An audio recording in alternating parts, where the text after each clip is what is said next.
Again, I've got this tester, this driver. It's going to drive or test word list, something called WordList. I don't know what that is yet. I look for clues down below here. I'm making a string array named AR and giving it these, 1, 2, 3, 4 strings. And now I use that string array to make a word list object. You see I'm using it by giving it the name of the array. So I need a class called WordList.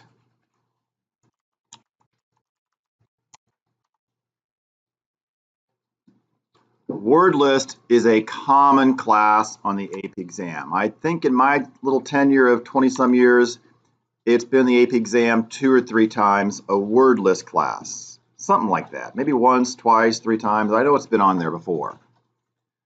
Public class word list. What is a word list? Well, if we're using AR to make a word list is just an array of strings.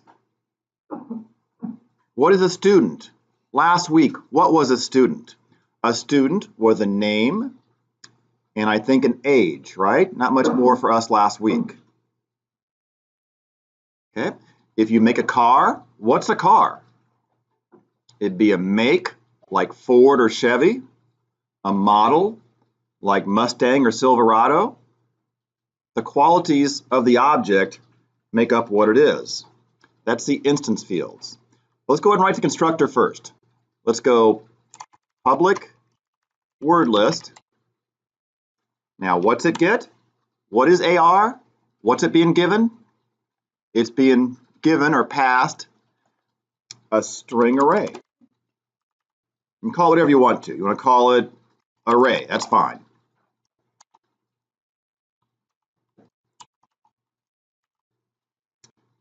So what is one of the jobs of the constructor usually, if not always? The job of the constructor is to initialize our instance fields. Well, we didn't write one yet. But if this guy is getting a string called name, like in the student class, then you store that value in the private string up there, my name usually. So up here, we're going to have private as usual, a string array.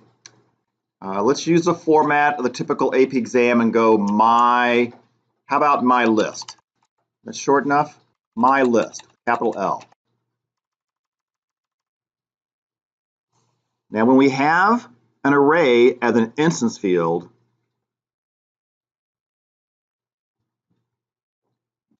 we don't usually know how big to make it, right? We don't know, should we make this new string size 6?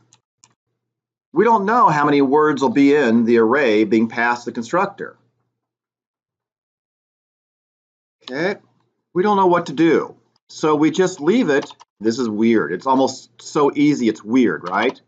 We just leave it like that. String, bracket, bracket, my list. Whenever an array is an instance field, we just declare it like that. And then we finish the instantiation or initialization in the constructor. We say my list equals array. Okay, let's make sure ours compiles. We good? Okay.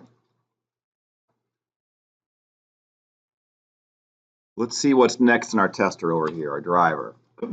Okay. Next thing we'll do is print out our word list object. Okay. We're going to print out our word list object. Well, we could run this now. Remember, we could run this now, but it's going to give us some nonsense, some stuff we don't care about, at least on the screen. It'll run. It'll just give us the name of the class, the @ symbol, and a hexadecimal number for a memory address, more or less. That's not what we want. We would love to see something like in this case, hello, aunt, for, and school on the screen. Okay, so let's go ahead and make the toString method. Every toString in the world that we write for the AP exam is going to have the same signature. Public, string, toString, no parameters.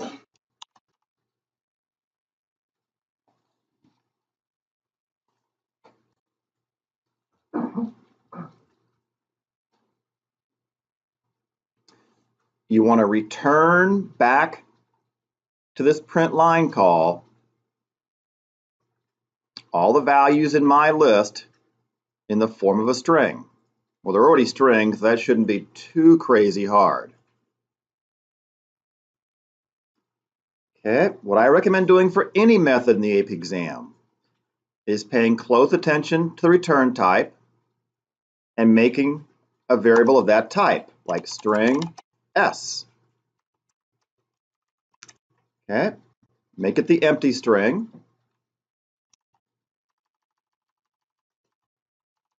Skip an inch or so and return s. And again, like I've been almost getting tired of saying, you've been getting tired of hearing, we've already got points. If they say write this toString method in the AP exam, they're going to give you a half point for declaring s there, and for returning s, another half point, perhaps even a whole point. Now in the middle, we have to build s. Build this string, this resulting string we're trying to make. What do you put in the string? All the stuff in my list. So we just loop through my list. Can you do it? Loop through my list and add to s all the values of my list.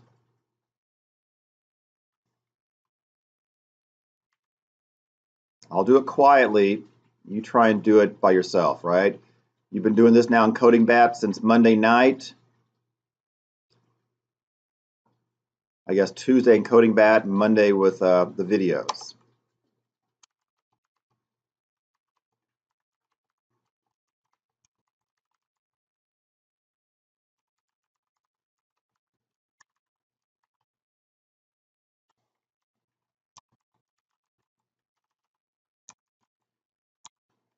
To make it look decent, put a space between the strings in my list.